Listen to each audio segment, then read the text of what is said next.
but to God, 5 eternal souls? Are you serious? How many people will say, I ushered 5 souls into the kingdom, Mm. Oh, that just right? gave me chills. How Right. amazing to be able to say that for sure. So if you get the privilege to usher 1 soul into the kingdom, Mm-hmm. you're doing it. Mm-hmm. 5?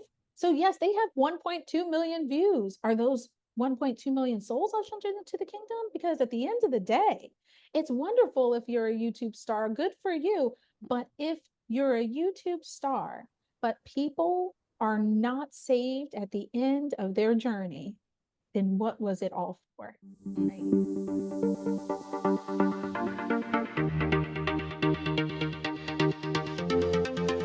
I'm thrilled you're here with us on The Christian Clinician, where we join faith with evidence-based medicine to revitalize your health and renew your faith. Get ready for real and informative conversations with wellness experts and Christian scholars alike to gain a deeper understanding of our faith, explore our God-given purpose, and discover how the strength of our relationship with God can impact our health here on earth. Hello, and welcome to another episode of The Christian Clinician. I'm your host, Tanya Painter, and today I am here with Camille McDaniel. So, Camille is a licensed professional counselor who has held a license in the state of Georgia since 2005. She opened her private practice, Healing Psychotherapy Practices of Georgia, in 2010, and through hard work, grace, and mercy, she built it into the group practice it is today. Over the years, Camille has helped individuals and families overcome mental and spiritual health challenges. Her passion is to educate and empower those struggling through life and to provide compassionate and effective care tailored to each individual's needs. She believes that everyone deserves the opportunity to heal and lead a life that reflects their God-given gifts. Hi, Camille. Welcome. Hello. Nice to be here. I am so excited to get to talk to you again. A couple months ago, I appeared on Camille's podcast and we had such an amazing conversation. I was like, you need to come talk to me on my podcast now. So here we are. Yes. Yes. So, Camille, will you just give us a little introduction about who you are, what you do, and kind of how you came to start doing it? Yes, absolutely. So definitely, like you shared, I'm a licensed professional counselor, and I have been doing that since 2005. I got my initial license, and how I came to the field of mental health and counseling is really kind of quirky in that I was 9 years old and I wanted to only be 3 things in life. I wanted to be a lawyer, a veterinarian, and I wanted to be, at the time, the only term I knew for mental health was psychology. And I said, I want to be a psychologist. And I'll tell you, by the time I hit high school, so about ninth grade, I already knew veterinarian was not going to work for me because you have to put animals to sleep. I was not a fan of that. I found out that, in law, everyone has the right to be defended, even if the person is not telling the truth. And I was like a little conflicted. And again, ninth grader. So I'm like, no, I don't want to do that if they're lying. Um, and what always stuck from the time I was 9 years old was psychology. And that was just because I knew that with psychology, you actually listen to other people's life stories. That was always intriguing. I'm the one who on the report card, the teacher said Camille talks too much. That was always in the little message category. I enjoy relationship. I enjoy connection. I enjoy talking to people and listening to people. So that really aligned, I think, with just my personality along the way. And so, one thing after another, that's just the path that I continue to follow and learn more about. Um, and then here I am today. I started working in community mental health after I graduated and got my master's degree in professional counseling. And then, after working for some years in the mental health and community health scape, I opened up my own private practice and then continued to serve people through my private practice. And that's where I am today, 15 years. Love it. And you're loving every minute of it. Yeah, it really is true. Like, that old adage, do something you love, you'll never work a day of your life, Yep. and Isn't so that true? it is something that I love. So, and I'm still loving it. Yeah. Yeah. Awesome. That's wonderful. So what do you tend to find any particular types of people gravitate towards you as far as complaints or what are you kind of seeing in your Yeah. clientele? So my specializations usually center around, and really starting off, I must say I worked with a lot of children, a lot of youth, as Hmm. I have progressed through, like my specialties have kind of, and who I've helped has kind of narrowed down. So even with the youth, there were a lot of challenges behavior wise. There was a lot of anxiety. There was a lot of self-esteem issues.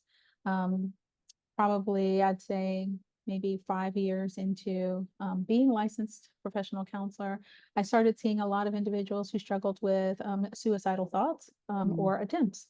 And for a number of years, I continued to work with that population. And so with that came a lot of anxiety. With that came a lot of depression, a lot of hopelessness, worthlessness, things that centered around that. And along the way, I continued to see individuals who struggle with mood disorders. Is again, that's where bipolar disorder or depression. I continue to see individuals who struggle with anxiety. I have seen many more people, unfortunately, over the years, who have also had trauma, whether physical, sexual abuses that they've sustained over their lifetime. I see a lot of adults, and so a lot of this was things that came up as they are reflecting on challenges and issues that they have and where the root causes of those might be stemming from. So, Mm. so today I also have a lot of, and a lot of work related stressors Hmm. that people are also experiencing as well. And that is the majority of my clientele are struggling with depression, anxiety, work related stress, and also spiritual growth struggles. So I do also have a number of individuals who are coming to me because they would like their Christian faith to be incorporated into their counseling experience, and some who have a Christian faith that they are maybe trying to reconcile, get back to. And there have Hmm. been some experiences along the way that have caused them to maybe shake a little bit as it relates to their faith and relationship with Christ. And they would like to just peel back the onion, if you will, process a little bit more of that. Yeah. Do you consider yourself a Christian counselor, or are you a Christian who counsels? That's good. I love that. That's actually an important distinction. Yeah, Hmm. when seeking out counseling. So I am a Christian counselor, as Okay. in I use the word and biblical truth, and I apply that to the counseling session.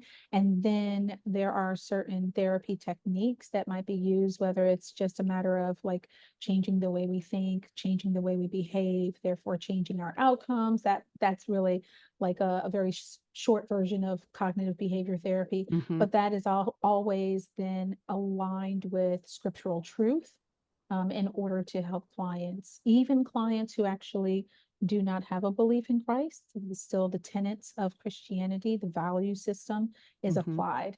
And then, just so that people can also know when they're coming to me, like that is something that they're going to receive. That's like how I advertise on my website or any mental health directories that I belong to.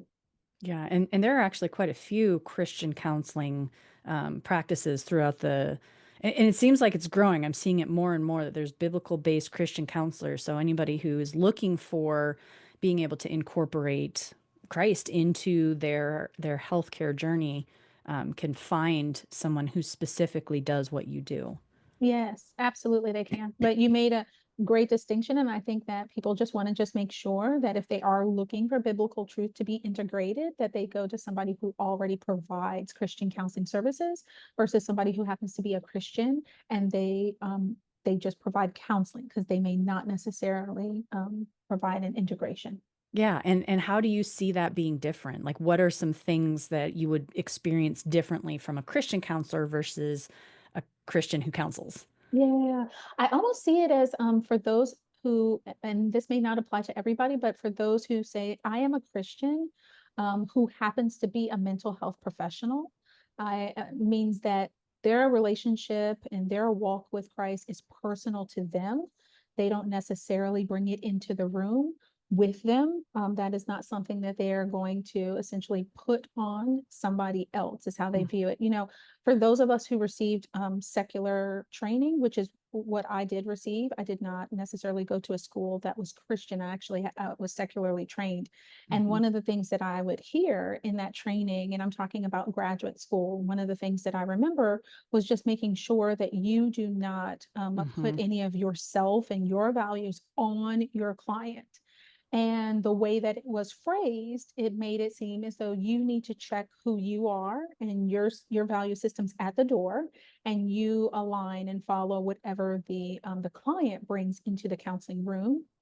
And so what I learned along the way is that while yes, it is unethical to force somebody to believe what you believe, force Hmm. somebody to have to align, but it is not unethical to say that the guiding principles of my practice, of the ethics, of the way that I deliver services, and of the treatment you will receive from me will be aligned with scriptural truth. So I am not just a Christian, as in it's my personal behind the scenes belief, but it is who I am. I don't get Hmm. to put it on a shelf when I walk through the door. It comes with me wherever I go. And so if you're going to come see me, you just need to know that the guiding force in my life is Christ, and it is integrated into everything I do, and it does shape my worldview.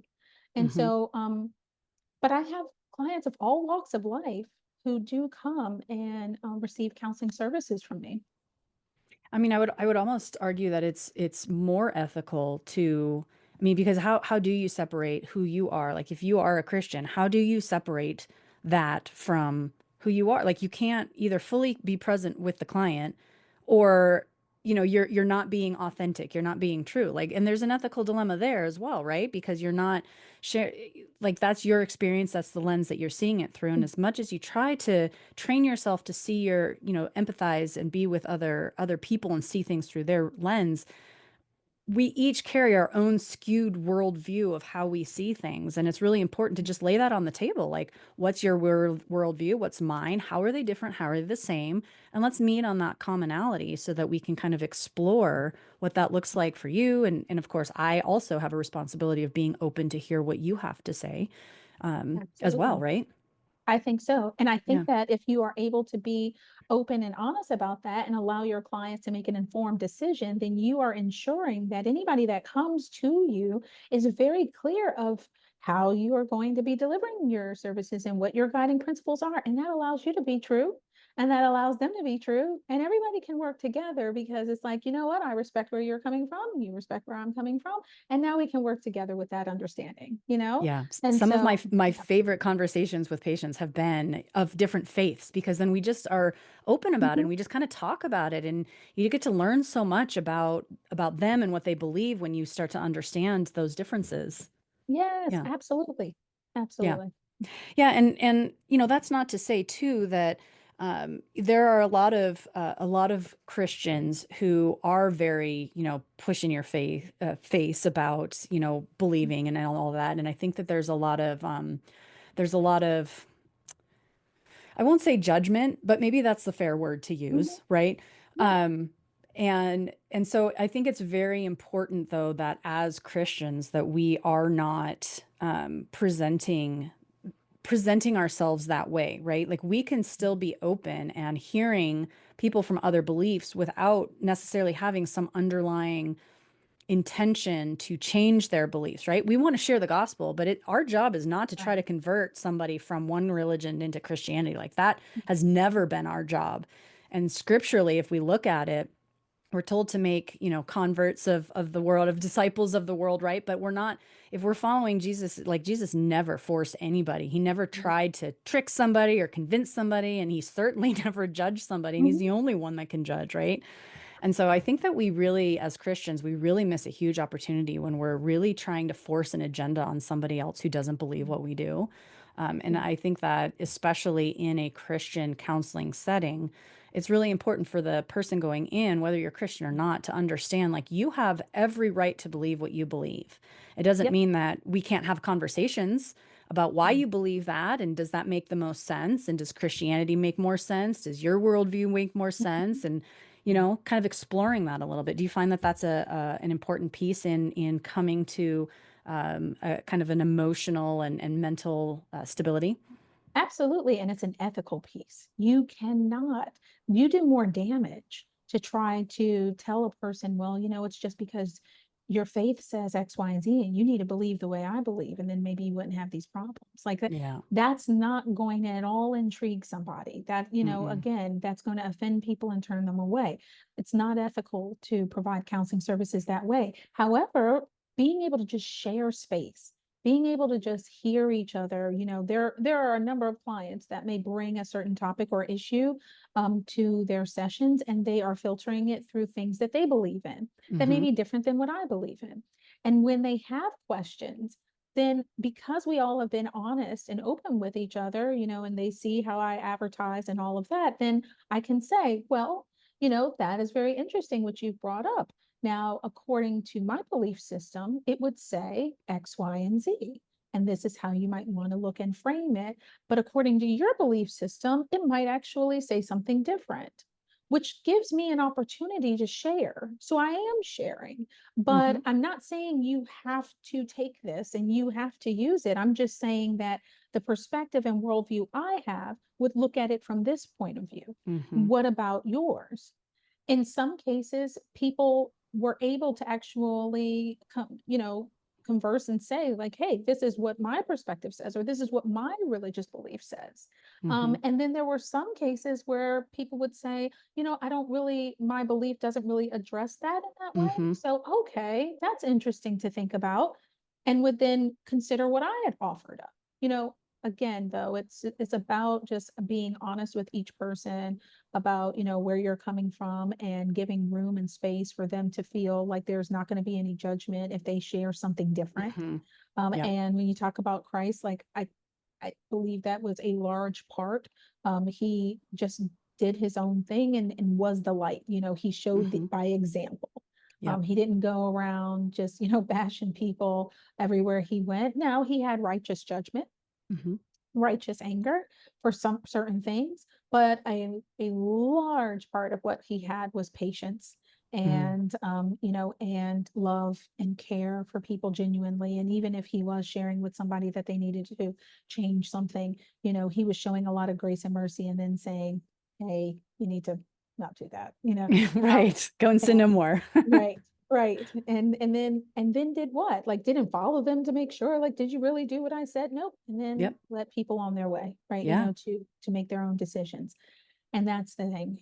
You share, but you allow your clients to make their own decisions. This is their walk, and everybody has to walk this journey according to what they decide that they're going to do. Mm-hmm. Yeah. Yeah, Mm. absolutely.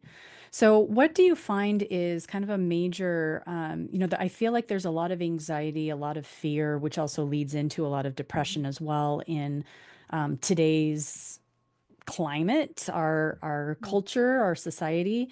So, what are you seeing on that front, and how do you kind of work on how, what are some things that people can do to kind of work on some of that underlying fear and finding that peace beyond all understanding? Yes. So I do see a lot of individuals who are struggling with just the way things happen just in life, Yeah. things that maybe are outside of their control.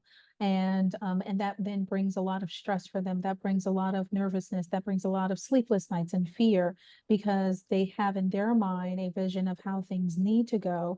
And outside of that, they really just don't know how it could end up in a positive way. Hmm. So, whenever things change drastically, the economy or politics, or, anything going on overseas, whatever, people start to, I can see in my practice that you have a little bit more people coming and talking about some of the stress that they're experiencing, or the nervousness about the stability within their life, or whether things are going to be okay, or their children, or different things like that.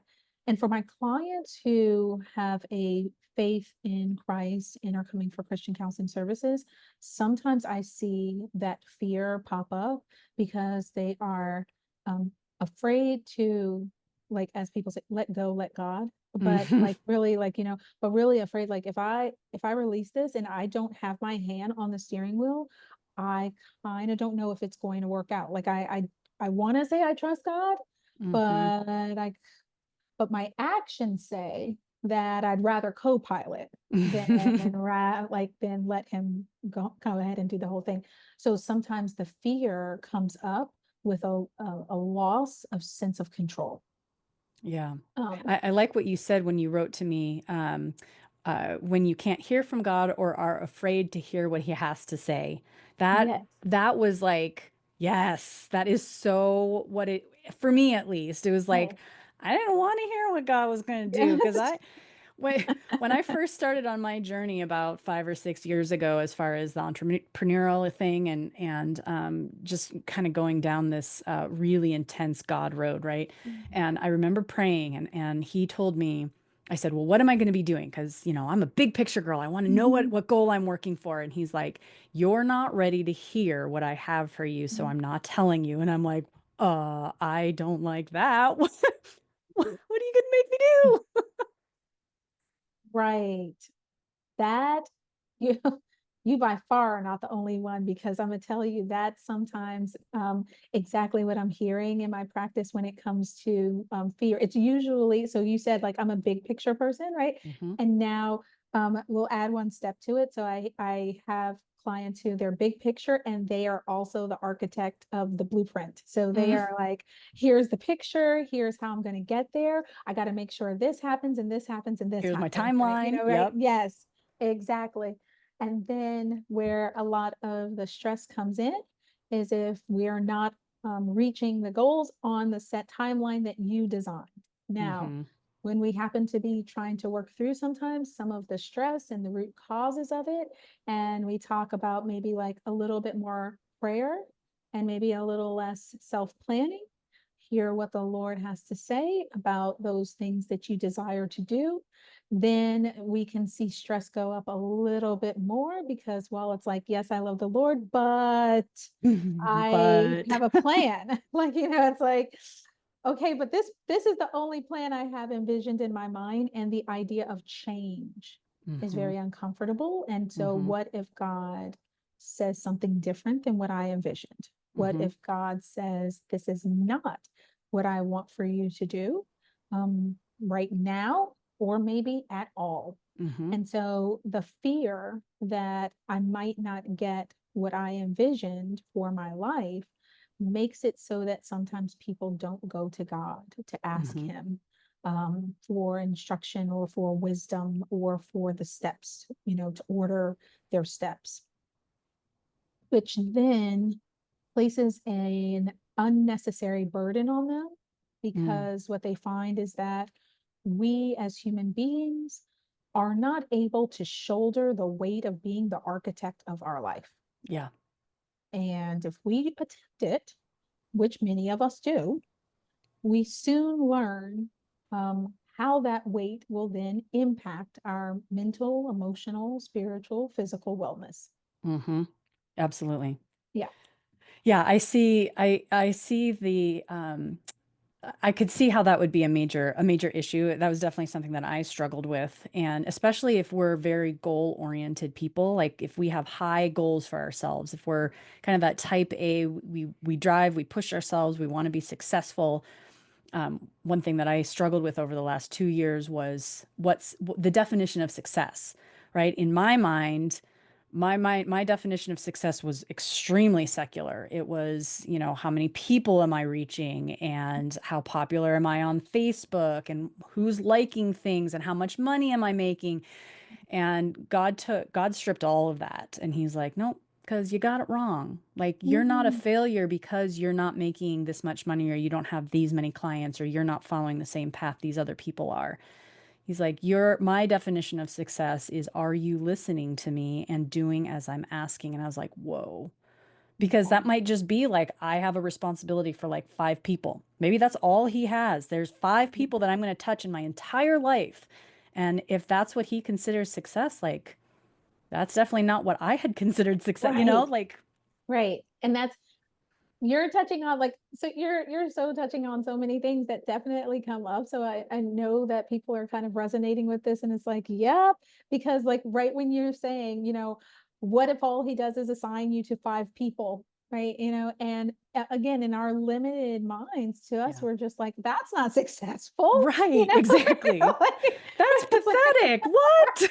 But we're that's like thinking, the eternal souls of five people. Like, how could you yes. say that's not successful? Like, yeah. So then that's where we are having to, and this is where I was like, talking, having faith over fear, because the idea is that, with faith, we come into alignment with God's perfect will, right?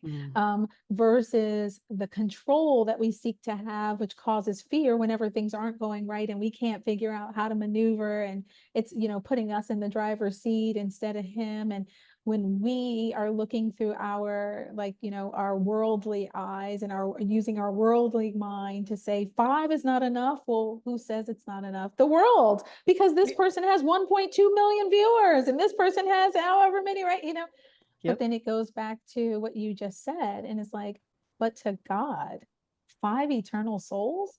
Are you serious? How many people will say, I ushered 5 souls into the kingdom? Mm. Oh, that just Right? gave me chills. How Right. amazing to be able to say that for sure.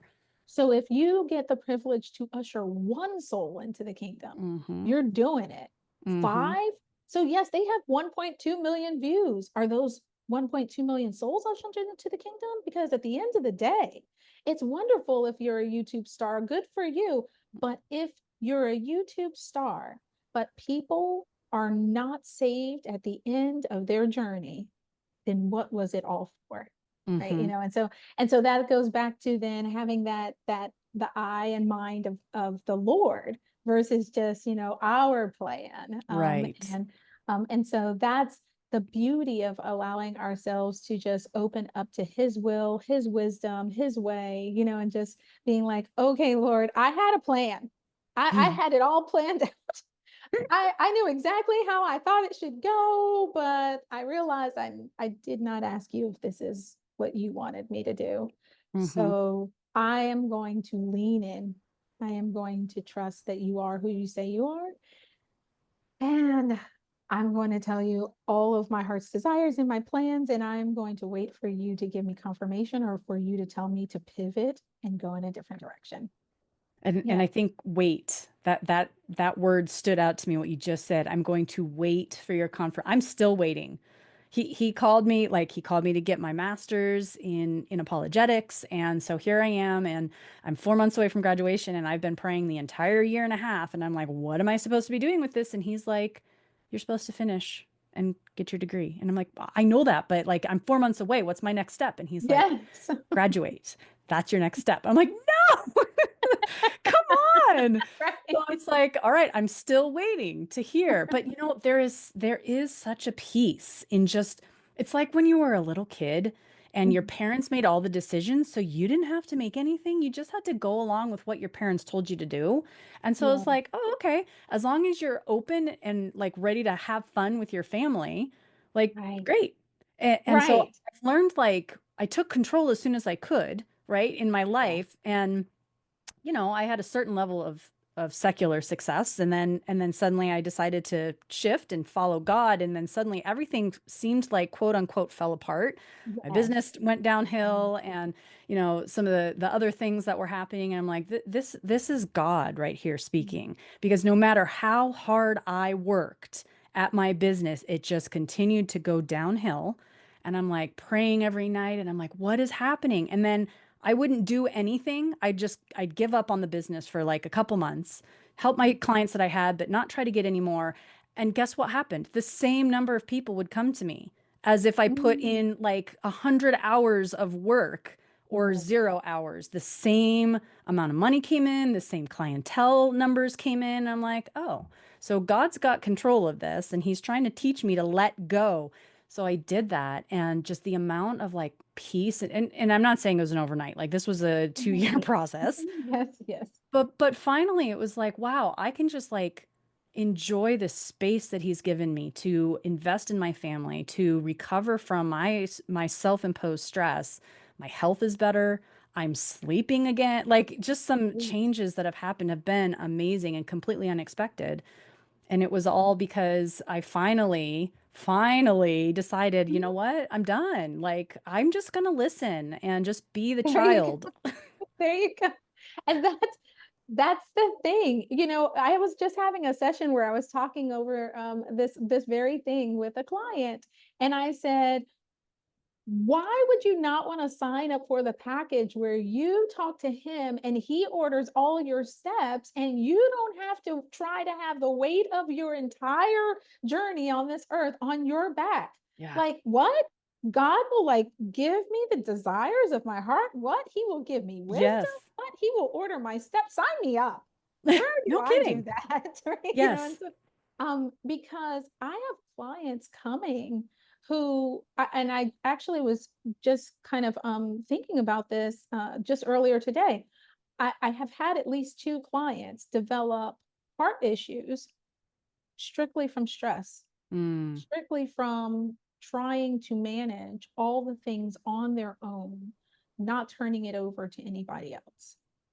Countless clients with gastrointestinal issues, hmm. countless clients with sleep issues, depression, worry and anxiety. And then when they are not able to hold the weight of their basically their whole life plan and the life plan of loved ones that they've also planned out, Hmm. when they are not able to see it come to pass the way they thought it needed to happen, then they feel like they failed and they Yeah. feel like they're not good enough. Yeah. It's just like, well, of course you were going to fail. Did you know that that was never a mission? You could never fill those shoes to Yeah. begin with, and It's not what you were made for. not at all. Yeah. Not at all. Yeah. So, there's a good portion of suffering that we experience for trying to control. Hmm. And some of that suffering includes the fear that we experience when things do not go the way we think they should, and we just don't know what the next step should be. And all the while we're not dialing into the source, the Lord God Almighty. We're not dialing in to say, okay, I'm done trying to do it by myself. Can you tell me what I need to do? And just like what you said, like, I have more time for my family now, and I Hmm. have more peace. And it's just like, you know, how valuable is it to be able to give to our family? Like, our Mm. families were gifts. Yeah. Our children, if we have children, they're gifts, and our marriages or our loved ones, even if we're helping like a parent now in their older age, all of that gifts, blessings to be able to do that. Yeah. And so it's really trying to pivot our mindset so that, kind of going back to what you talked about, like definition of success. What is God's definition of success? What's success to him? That's what we want to really be more concerned with, not necessarily the definition that the world gives us. Yeah. Yeah. Yeah. Exactly. And for me, that was a lot of, um, like, what do other people think of me, and how is the world viewing me? And every time I would kind of pray about my frustrations, about how things were going, and it always came back to, there's only one person on, well, not on the planet, but like, there's only one that needs to be pleased with you, and that's me, right? And he just kept saying, like, you're doing this for me. If one person hears this podcast episode, you made this episode for me, and I will send whoever I want to listen to it, but you put it out there Mm. strictly for me. And I was like, oh, if I just like do everything in my life just for God, like, how can I fail? If my Right. intention is there to just serve him and him alone, other people are obviously going to benefit from it, but my intention is to serve him in my family, and in my with my kids, and with my job and all of it. If I'm serving him, and that took me way long. I should not have taken this long for Right. me to finally get that, but I finally got that. Some of us are very strong-willed, so Yeah. we're, Hmm. we're Hmm. okay. Hmm. Yeah. Yeah. Oh my goodness. That reminds me of something that happened, talking about kind of waiting for God and his perfect timing and how he will orchestrate all the things and we don't have to worry. Is that I had a friend of mine, she sent me this podcast episode and she was like, hey, when you have a moment, take a look at it, tell me what you think, and she had some other commentary about it. And I totally sat on it. I forgot, like the text message, I got busy with life. And I think it was like a couple of months went by, if I'm really fully honest. It was like, I'm like, oh my goodness. And I looked at my phone one day and just remembered, it was brought back to my remembrance, and I'm like, oh my gosh, let me listen to it. This has been too long. And so I listened to it, and lo and behold, like, God is just so awesome. The message was perfect because I had previously that day gotten a text from a good friend of mine since childhood, and just some things going on. And the day that I decided, oh my goodness, it's been long enough, let me listen to this podcast that my other friend had sent to me, it was the perfect timing to share with my friend. Now, that normally, if operating in our own strength, I could easily see myself saying, oh my goodness, it's been months. What if I missed an opportunity to share this with someone else? And then I promised her I'd listen to it, and stressing myself out because I'm trying to Mm-hmm. figure out how it's happened. And here the Lord has said, look, I'll work with it. Yeah, I can still work with that. You took a long time. You sure did. But you know what?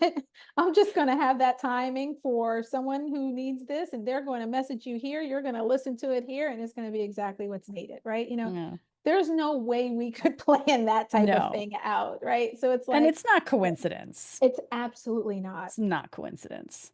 Yeah. And then, that kind of goes back to just validating for me to let it go. Let it go. It's okay. He's Yeah. he's got it. And I think that's another thing that, when you're talking about fear, um, sometimes people are afraid, like, but if I let it go, what if it doesn't work? It's like, uh-huh. But what if it does? Mm-hmm. What if he really is who he says he is? And I know if my clients heard me say that, they'd be like, well, I know who he is. It's like, okay, then try it. Try it. Yeah. And so it's like, well, how do I get started? Like, somebody asked me, like, well, what do I need to do? Like, they're like, I feel like this is a silly question, but how do I get started? And I'm just like, you know what? Why don't you just start by really surrendering to him? Mm. And that's a thing that we don't necessarily think of ourselves as not doing. I don't even know that we'd want to think of ourselves as, it's like, we love the Lord, we Right. follow Christ, and it's like, of course I surrender to him. But do you really? Mm-hmm. Do you let him have all the areas of your life? Do you let it all go to him? And it's like, if you have been holding on to anything, if you're like, Lord, you can have all the parts, except for this part over here, I actually need to still work on a little bit, so I'll give that to you later. But you can have all the rest of the parts, right? It's And like, what's the part that he keeps going after, though? right, Yeah. right. Yeah. He's like, I want all of it. All of it. Yeah. Um, and so that's where it's like, the first thing you want to do is you're going to surrender. You're So, just like, so how do you what are practical steps that you can do? Like, it's one thing to say, sure, I am going to surrender. How do we do that? I How know, do how we does do that look? that? I'm going to say, if you know that you have a high level of stress in your mind and in your body, then you are probably going to want an accountability partner. You're Mm, going to share with somebody that this is something you're doing, and you know that you need some support. hmm. And then the next thing, after you identify your accountability partner, you are going to pray a prayer, where you literally, and it's nothing, it doesn't have to be fancy. You are literally going to pray and say, Lord, help me to surrender my mind, body, heart, soul to you. Everything. Search me, oh God. Mm, And if there is anything not right within me, right? yep. Magnify it. You're going to pray that. So it's literally a prayer that you're going to pray after you have accountability and somebody that you're going to be checking in with to say, hey, Yeah. day one of surrender. Okay, I'm doing it. It's like, whoo, it was hard.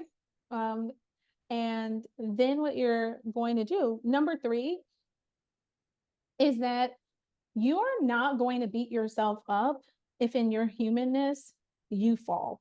Or should we say, when in your humanness you fall? That is, yeah, you're Yeah. right. So when, right? When you Because fall. That's when right. you fall, right? Because what does the Bible say? A just man falls 7 times. A just man, right? Yeah. So we know, yeah, absolutely. Like you said, when. So we might as well just get that in our mind already. That way we don't set ourselves up. No perfection here. We're Yeah. looking for progress, Because not he perfection. knows, right? He knows we're gonna he knows how Absolutely. many times we're gonna fail, and he still loves us. So we can't hold that against ourselves. Like, if he's forgiven us, what right do we have to hold a grudge against ourselves? Yes. Yeah. And while we are doing this process, I would also recommend finding scriptures that actually speak about not having fear. Yeah. Finding scriptures that speak about the strength of the Lord. Um, Scriptures where it talks about how he is made ever more strong in our weakness. That's in the Bible as well. Write those and put them somewhere where you actually can see them. And there are over 100 specific verses about God being our strength and overcoming fear in the Bible. So you've got lots to choose from. Yes. Yeah. There is no shortage. There is not. No shortage. So he knows this is an issue here. Right. And that's what I would honestly start off with when it comes to that. Get an accountability partner. Pray a prayer where you are surrendering your all.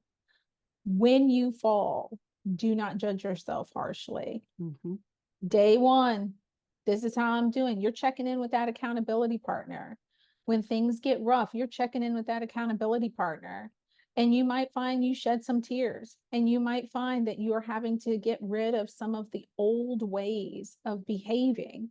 Like, stress still pops up and you're like, oh, I'm supposed to be surrendering to God. How am I stressed out? How am I worried if I'm supposed to be surrendering?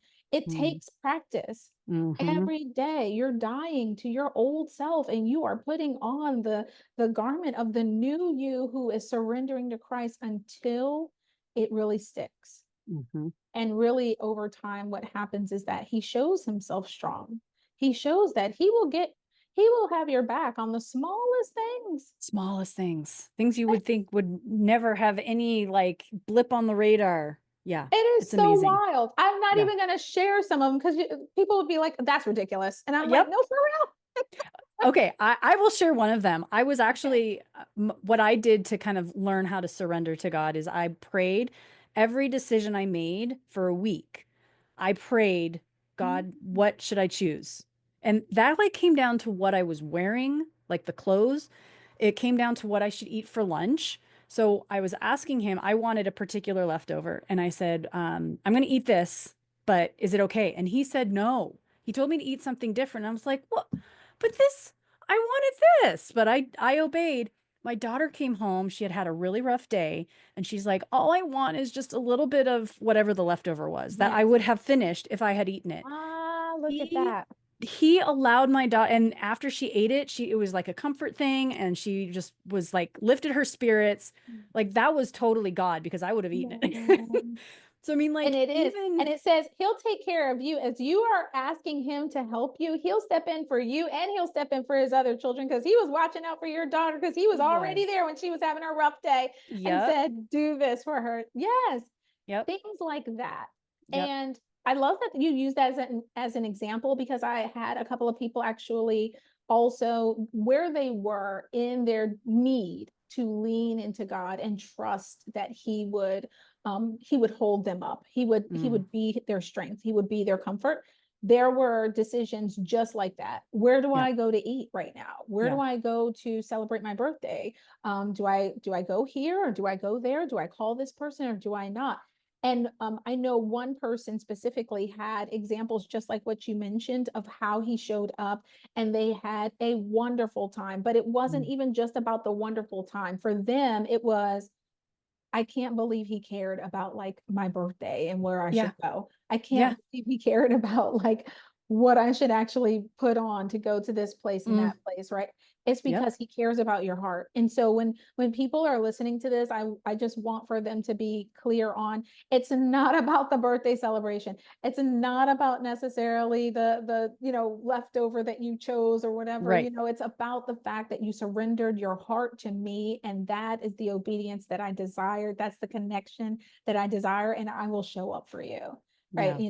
So he's looking at more than just should I wear the red or the blue or whatever, it's the relationship, it's the leaning into him and following him. Absolutely. And just knowing like he will answer those quote unquote meaningless questions for you. It's like, I don't want to bother God. You never, like God never is bothered by you. He wants to hear from us. He wants us thinking about him every minute of every day, like our focus is supposed to be on him. So he loves that. I know he does, Awesome. because I've felt that before when I've prayed some Mhm. ridiculous prayer Yeah. and Yeah. he answers it. Yes. So yeah, Yeah. I love that about relationship with Christ. Yeah. it's so amazing. Things that we would be annoyed at. It's just like, go make your own decision. Who cares if it's red or no, that's not how God operates. Like he does care, and he's probably got some person, like 3 people that really just needed to see somebody wearing blue that day. Like he knew, You never, you you know, never know. wear the blue outfit. I got a Yeah. purpose for it. Camille, this has been such an amazing conversation. Where can people find you? Do you see people just locally in Georgia, or do you have the ability to see people across the nation? Yeah, I'm only licensed in Georgia. That Georgia. will be changing a little bit. Thankfully, the counseling compact, which is what it's called, with legislation has gone into place that will allow us to cross state lines. Wonderful. Yeah, that's coming later this year, but for right now, I'm in the state of Georgia, and if anyone is looking to be served through counseling mental health services, I am at Healing Psychotherapy Practices of Georgia, and that is www.healingpsychotherapyga.com. Okay, and we will have links to that in the show notes. And Camille, I just want to say thank you for being here today. This has been an amazing conversation and so near and dear to my heart for the last couple of years. It's what I've been going through myself, just learning how to trust. And so I think this is going to be a wonderful opportunity for other people to just kind of hear how you go about helping people choose faith over fear. Yes, thank you so much for having me. Again, a wonderful conversation. I was so glad to be able to participate.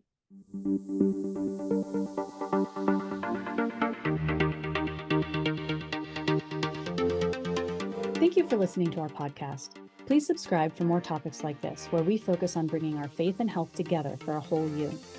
If you have questions around your health or your faith, including doubts and struggles with what you've been taught about God, we'd love to have you send us an email at support@psalmmedical.com.